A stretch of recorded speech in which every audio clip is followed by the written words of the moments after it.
નમસ્કાર. દરબાર શ્રી પુંજાવાડા સાહેબની મુલાકાતનો બીજો અંશ હવે આપણે શરૂ કરીએ છીએ. આમ તો સમય ટૂંકો પડે અથવા તો એમ પણ કહેવાનું મન થાય કે સમય થંભી જાય તો જ આપણે એમની પાસેથી જે વાતો સાંભળવી છે એ આપણે સાંભળી શકીએ.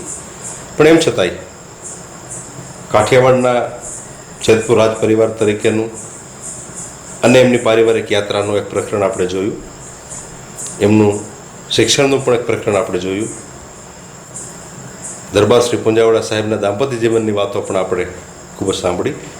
લોકવિદ્યાના પરમ ઉપાસક તરીકેની એમની યાત્રા, સફળ લોકવાર્તાકાર તરીકેની એમની આ બાબતની પ્રવેશ અને સફળતાના કારણો અને ઘણી બધી એવી બધી વાતો થઈ કે જે વાતો છે એ સતત આપણી અંદર ક્યાંક ને ક્યાંક સ્પર્શી જાય છે.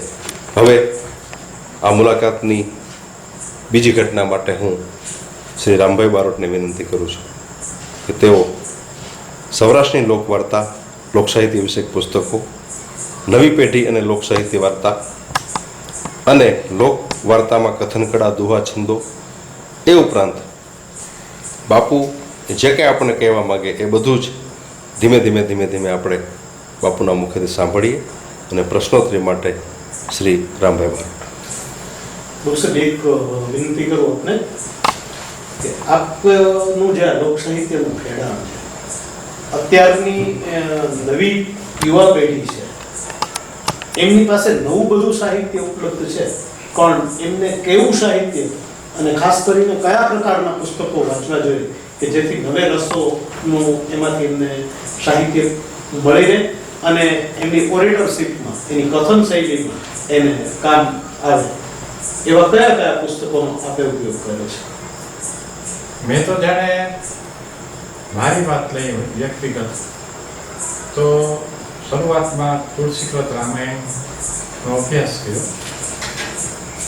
તુલસીકૃત રામાયણના જે અર્થો છે ને એ વાંચીને પછી ચોપડે વાંચી, પહેલા અર્થો વાંચી પછી એવી રીતે તુલસીકૃત રામાયણના જે ભાષા છે એના અર્થો શીખ્યા પછી મને લાગ્યું કે આ ઉપરાંતની જે કંઈ ભાષાઓના ખેડાણ થયા છે ભારત વર્ષમાં, એમાં લિંગલ પિંગલ અને બ્રજ ભાષાના જે ખેડાણ થયા છે એના પુસ્તકો આપણે જોઈ જઈએ અને અધ્યયન કરી. ત્યાં શું થયું કે બેઠા શાખના વાલોવડના રૂપસિંહભાઈ કરી અને અમારા વહીવટદાર આવેલા નાના ઉતરતા મતલબ કિશોર ઉમરે એમણે મને થોડોક એનો અભ્યાસ કર્યો, કારણ કે એ વ્રજ પાઠશાળાના નક્કર પાઠશાળાના વિદ્યાર્થી હતા અને પૂરો કોર્સ હતો. પરિણામે મને એવું લાગ્યું કે વક્તવ્યની અંદર જેટલી કોઈ વાર્તા કહેવામાં જે વાર્તારૂપી એક ચણતર કે મંદિર બને છે, જે રસ વિસ્પન્ન થાય છે કહેવા દ્વારા, એમાં જે કાવ્યો આવે એ કાવ્યોમાં ખાસ કરી અને વાર્તાના બિલકુલ અમુક વાર્તાઓ જેવી હોય છે કે કાવ્યમય વાર્તા હોય છે કે ભાઈ આપણા જે પ્રણય કથાઓ છે તો વડાજામ ને ઓથાની વાર્તા આપણે તેના દોહા અંદર જ છે, તો આપણે દોહા બહારથી લેવાની બહુ જરૂર નહીં પડે. પણ આપણે બીજી કોઈ ઐતિહાસિક ઘટના કહેતા હોય, કોઈ સંત ચરિત્રો કહેતા હોય તો સંતોએ કોઈ વાર ભજનમાં ફર્યા હોય તો એ ભાંખ્યા હોય તો એની કડીઓ બોલી દઈએ, પણ એ પાછું જુદી રીતે વાંચવું તો પડે એ સાહિત્ય આપણે.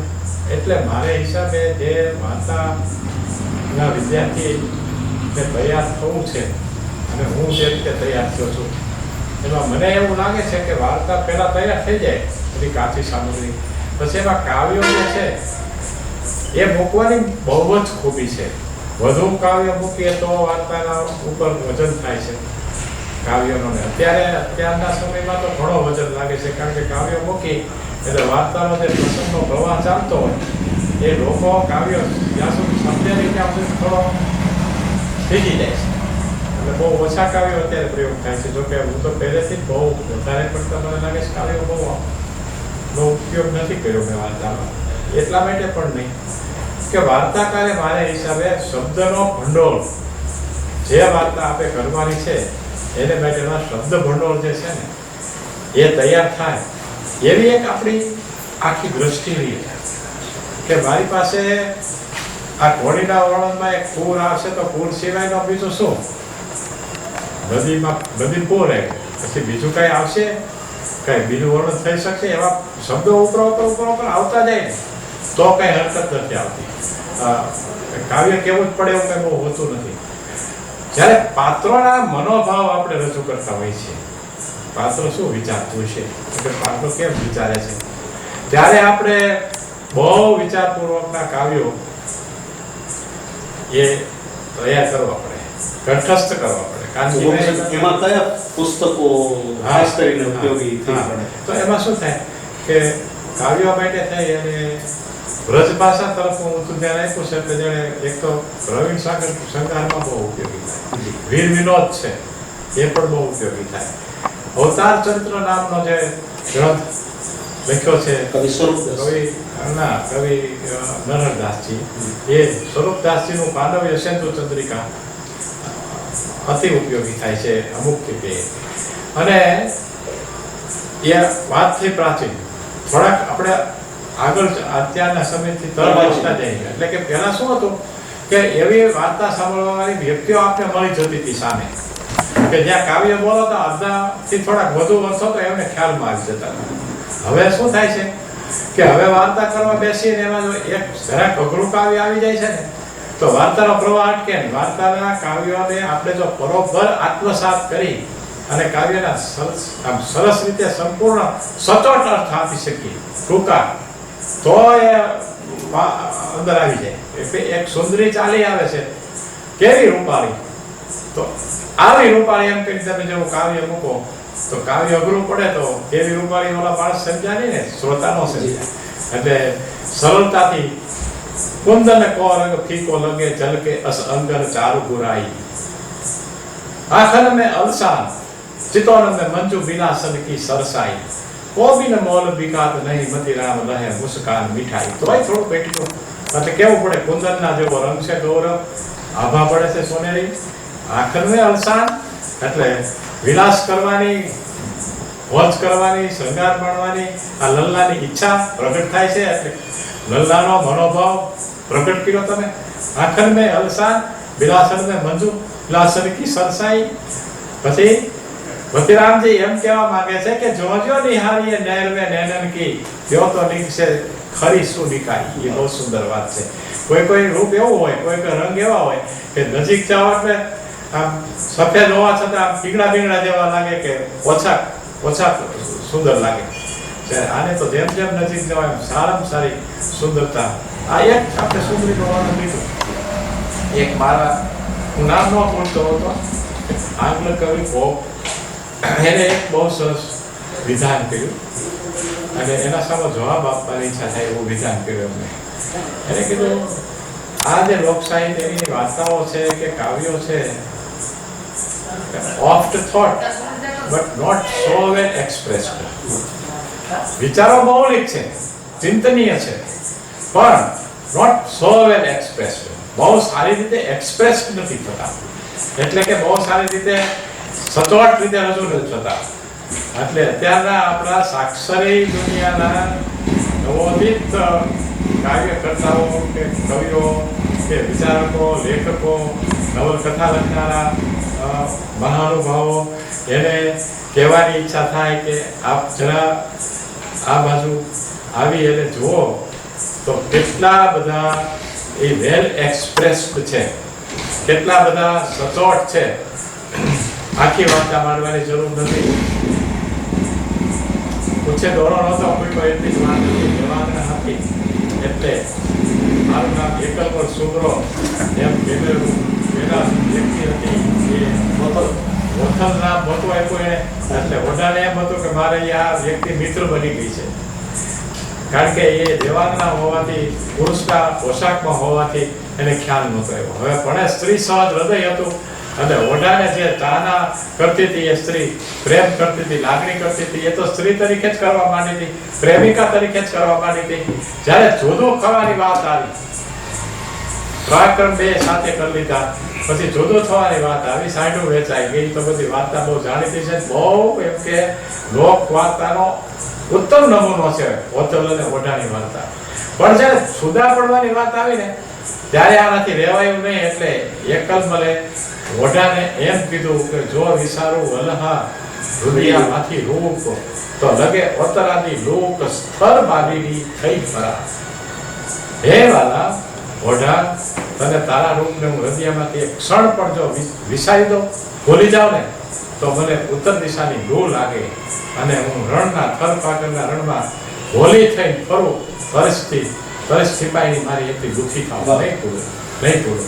વિચારું વલહા ઘડી એક જ ઘટમાં તો મરણ સજાયું ન મળે, મારા ખાપણ માય ખતા તો મને મરણની સજાયું ન મળે હો, તમને હું નહીં પૂરું. લ્યો હું રજા લઉં કરી અને એલચી નામનો સફેદ એ અશ્વ, સફેદ પોશાક અને ગોરો વાન અને એકલમાં ચાલતા થાય. મોઢાને વિચાર આવે, આવા દુવા તો એક સ્ત્રી કે પુરુષ નહીં, આ તો મારો મિત્ર. શું સ્ત્રી જેવા દુવા કહીને મને એક ક્ષણ પણ વિચારી નથી મૂકવા, મને એમ કહીને ચાલ્યો ગયો. કોણ છે ભલા? સાથીદારોને કીધું હું મારા મિત્રની પાછળ જાઉં છું, તમે જજો ત્યાં વિસલદેવ વાઘેલા પાસે કહી દેજો મારા માસીએ કહીને કે અમે સાંજો જીતીને આવ્યા છીએ.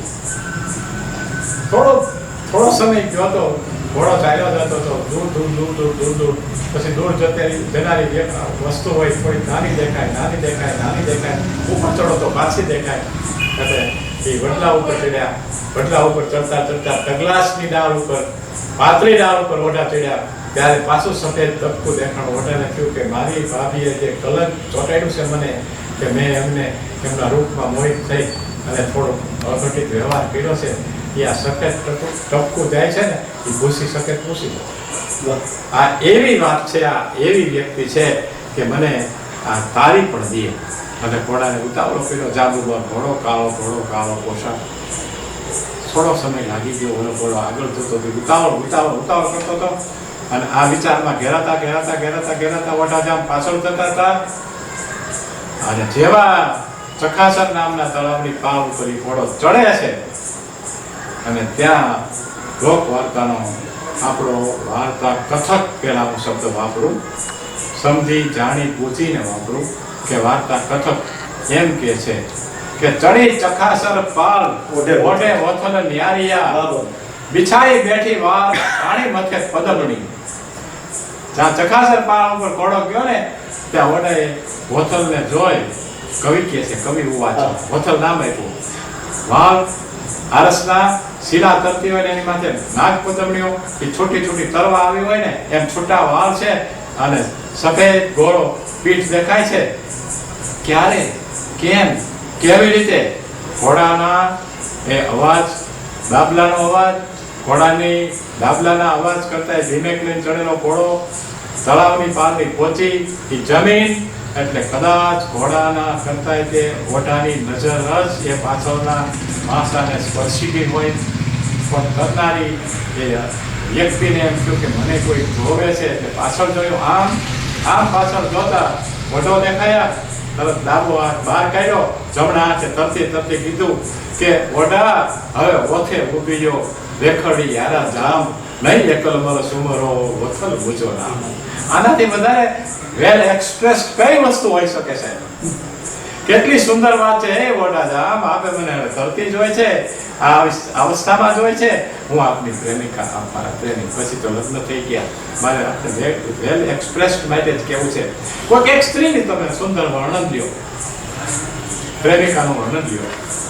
આપણે સંગાર ઉપર વાત કરી રહ્યા છીએ. આમ હામો તકતો છે, પ્રેમિકા માથું પૂછે છે, વાળ વળાવે છે, સમારે છે અને પ્રેમીનો પ્રતિબિંબ એ અરીસામ પડે છે. એક દુવામાં થોડી વખતને માટે આપણે આપણા અતિ માનનીય કાલિદાસજી કે અતિ માનનીય આપણા શેક્સપિયરને કહીએ કે આપ વધારી અને અમારો દુઓ સાંભળો તો. અમારો દુઓ સાંભળો. મોતી નામ હતું પ્રેમિકા. કવિએ કહ્યું મોતી માથું ગૂંથતી તખતો લઈ અને તે કાંઈ ન કહ્યું ને, વર્ણન કર્યું. મોતી માથું ગૂંથી રહી છે, તખતો સામો છે, હું તખતામાં મારું પ્રતિબિંબ પડ્યું. મોતીનું ધ્યાન તો પોતાના માથે ગૂંથવા માટે અરીસામાં છે. મોતી માથું ગૂંથતી તખતો લઈ અને તે ઓઢણ ગઈ ઓઢે બીજ ખડામાં વાદળી. કેમ થયો? કે આમ કરીને આમ ઝડપથી ઓઢી લીધું.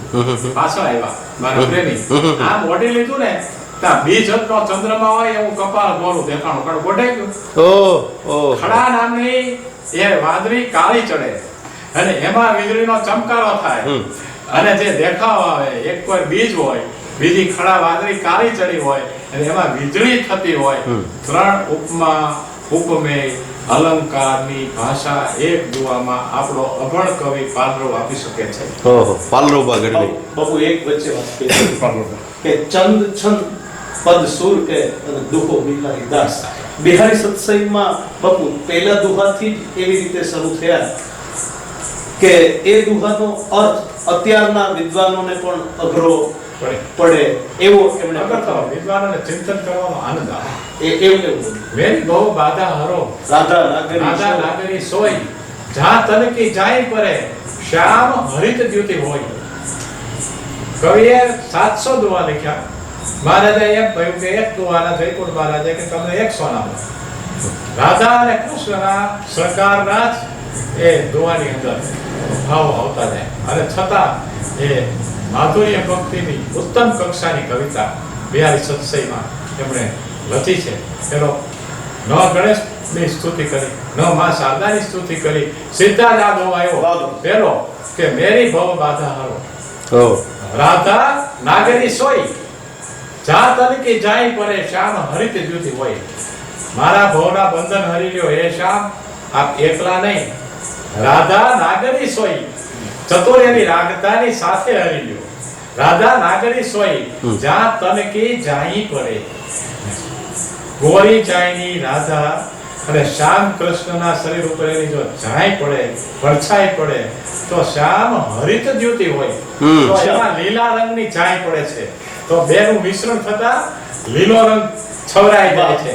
મારા જીવનમાં આ હરિયાળી ફેલાવી દો એટલી જ વાત કે હા પ્રાથમિક એટલી જ વાત પ્રથમ એટલી જ વાત કે મારા જીવનમાં હરિયાળી ફેલાવી દો એટલે મને લીલા લહેર કરાવી દો. મારી કવિતામાં લીલા લહેર આવી જાય. પણ બીજી વાત તો બહુ મોટી. બીજી વાત તો આચાર્ય સાહેબ એવડી મોટી ને કે 24 અલંકાર સહિતની સાંખ્યની પ્રકૃતિ ક્યાંક પુરુષથી અડચણ પામી અને મહત તત્વની અડચણને કારણે આપણે અંગ્રેજી ભાષામાં કહેવું હોય કારણ કે આપણે તો વૈજ્ઞાનિક રીતે આ પ્રવચન આપતા હોય એમ બોલી રહ્યા છીએ. લોકવાર્તા નથી માંગતા. એટલે ધ ઇવોલ્યુશન ઓફ વર્ડ એટલે કે ઉત્ક્રાંતિનો સમય સાંખ્ય દર્શન શાસ્ત્રના પ્રમાણે ઉત્ક્રાંતિનો સમય. એ ઉત્ક્રાંતિના સમયની હે રાધે તો 24 અલંકાર સહિતની પ્રકૃતિ છો અને મહત્તત્વ રૂપી કૃષ્ણ એને ક્યાંક તને અડચણ કરી છે. એમાંથી તો આખા પૃથ્વીની ઉત્પત્તિ થઈ છે. કોઈ કે કીધું યાર ભાઈ આ શું વાત કરો છો? આ તમે જે બધા લોકકથાના માણસો છો લોકવાર્તાના માણસો છો એ ક્યાંક આમ આડા પાટે ચડી જાય અને પછી કાંઈ નું કાંઈ બોલી નાખો છો. રાધા કૃષ્ણમાં તો તમે ઉત્ક્રાંતિ લઈ આવ્યા, સાંખ્ય શાસ્ત્ર લઈ આવ્યા, દર્શન શાસ્ત્ર લઈ આવ્યા કે તો પછી કૃષ્ણ કૃષ્ણ કૃષ્ણ કૃષ્ણ કૃષ્ણ એટલે ઈશ્વર પુરુષ તત્વ ભગવાન વિષ્ણુ કરવા માંડવાનું છે. સુંદર સ્વચ્છંદ શબ્દ શોભિત સમાસ દ્વંદ તાકો ભિન્ન ગંધર્વે બોધ નહીં લહતે. કવિવર પદ્માકરની ભાષા કલાકો સુધી આ પદ્માકરના કાવ્યો લખો વાંચો અને અર્થો સાંભળો. સુંદર સ્વચ્છંદ શબ્દ શોભિત સમાસ દ્વંદ તાકો ભિન્ન ગંધર્વે બોધ નહીં લહતે. રચતો બ્રહ્માંડ કેસે બ્રહ્મ જીવ માયા વિનો ઉઠતો વિરાટ ગુણ શક્તિ જોન લહતે. દિલ દરિયાઓ કામ કા વિધિ ગરુડ જાતો લીલા આવ ભાવ કલા કાસો કહતે. आदि में न होते यदि राधे की रकार जोपे मेरे मन राधे कृष्ण आधे कृष्ण रचे. हे कृष्ण आप आ ब्रह्मांड ની રચના કરી જાઓ. આ સમુદ્ર આ પર્વતો અરે એટલું જ નહીં અર્જુન ને જ્યારે જ્ઞાન આપવું તો ત્યારે વિરાટ સ્વરૂપનું આપે દર્શન કરાવ્યું. પાછળ શક્તિનો હોત તો શક્તિનો કામ કરતી હોત તો 3.5 મણની કાયામાંથી વિરાટ કેમ દેખાતા? મને તો એવું લાગે છે પદ્મા કરકે મારા મન તો એવું દેખાય છે આદિ મેં હોતી યદિ રાધે કી રકાર જોબે મેરે મન રાધે કૃષ્ણ આધે કૃષ્ણ. આદિમાં રાનો ર નો હોત ને રાધાનો તો તું તો અડધો જ રહી જાત. મારે એ કહેતો હતો કે વાર્તાની વચ્ચે આ કવિ તો ક્યાં મૂકશો રામભાઈ? એ અત્યારના વાર્તાના આપણા મારા જેવા વિદ્યાર્થીઓએ કલાક 2 કલાક 4 કલાક સુધી વિક્રમભાઈ વિચાર કરવો પડે કે આ કવિ મારે ક્યાં મૂકવું. તો બક્સર એક આ તો વાત વાર્તાના વચ્ચે પ્રવાહની વાત આવે, વાર્તાના પ્રવાહની વાત છે ને. આપણે કાવ્યોના પ્રવાહ કયા કરતા વાર્તાના વાત કરી. તો વાર્તામાં કાવ્યો આ ચમત્કૃતિ ભરેલી કવિતા એટલે એટલા માટે મેં કહી કે આમાં હું જ્યારે ધર્મેન્દ્ર કોલેજમાં હતો ને ત્યારે મારા પંડ્યા સાહેબ મારા ગુજરાતી પ્રોફેસર હતા. આપણા બહુ મોટા સાક્ષર માણસ ગુજરાતના. અને પંડ્યા સાહેબ મને એમ કાયમ કહેતા કે પૂજાવાળા જે તમે ધડમ ફડમ બોલો છો ને એ બહુ આનંદ આવે છે. ઘાટાનું પ્રાસ, પ્રાસાનું પ્રાસ, શબ્દાનું પ્રાસ એ સાવ સાચો, પણ એમાં ચમત્કૃતિ કાવ્યની ઓછી છે. આ તો આપણે આજે નીકળી પીડ્યા છે, ઉખડી પીડ્યા છે. બોટાદમાં બધા જ ગુજરાતીના પ્રોફેસરો આપણે મારી વાર્તા સાંભળો એકત્ર થયા. અને રામદાનજી ગઢવીએ પ્રિન્સિપાલ હતા કોઈકો વિવેકાનંદ કોલેજમાં કાર્યક્રમ, અને મેં વાર્તા કરી. કઈ વાર્તા મંડળી આજે રાહાની વાર્તા. આજે એ વાર્તા અને પછી થયું એવું કહ્યા સાહેબ કે મારે હવે વાર્તા પૂરી થઈ ગઈ, 5-10 મિનિટ બોલ પછી બોલકાય ન પડી કે ઉંમર થઈ ગયેલી મારી 35-40 પછી આ માણસ વાર્તા તો માંડે જ, પણ બહુ સારો વાર્તા હવે બોલ્યો છું. વાર્તા કથકની વાર્તાકાર છે. વાહ. વાર્તા કથક એક વસ્તુ છે, વાર્તાકાર બીજી વસ્તુ. આ એક બહુ ઝીણી ભેદરેખા છે સાહેબ. અચ્છા.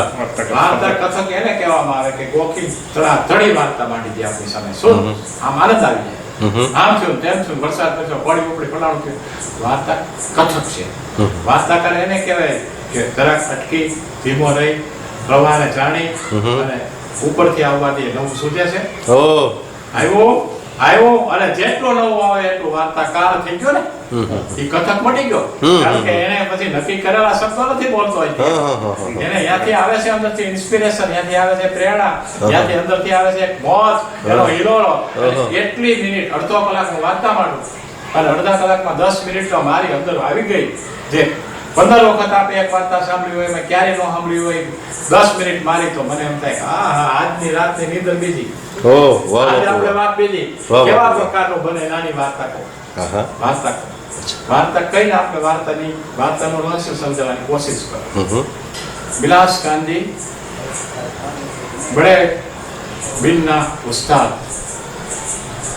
ઉંમર વધતી જાય એમ તમારી કલાની ઊંચાઈ વધતી જાય એમ તમારી સાથેના માણસોની, શ્રોતાઓની સંખ્યા થોડી ઘટતી જાય. બહુ વ્યવસ્થિત સમજણપૂર્વક આપને હું આ કહી રહ્યો છું કે તમારી ઉંમર વધતી જાય, તમારામાં સમજણ વધતી જાય, તમારામાં ઊંડાણ વધતું જાય, તેમ તમે થોડાક તમારા શ્રોતા તરફથી તમને પ્રતિભાવ મળવા જોઈએ. કે તો બહુ જાજી સંખ્યામાં શ્રોતા વધી ઘટે, ઓછા થાય. બહુ ઓછા થઈ ગયા. વિલાસ ગાંધી કાંઈ હરકત નહોતી. સાચા કલાકારને કોઈ હોય નહીં, જાજા શ્રોતા ભેગા થાય તો મજા આવે, થોડા આવે તો કાંઈ નહીં. 2-4 શ્રોતા આવે. વિલાસ ગાંધી પોતાનું બિન છેડે અને થતા દીકરી લગ્ન ન કર્યા.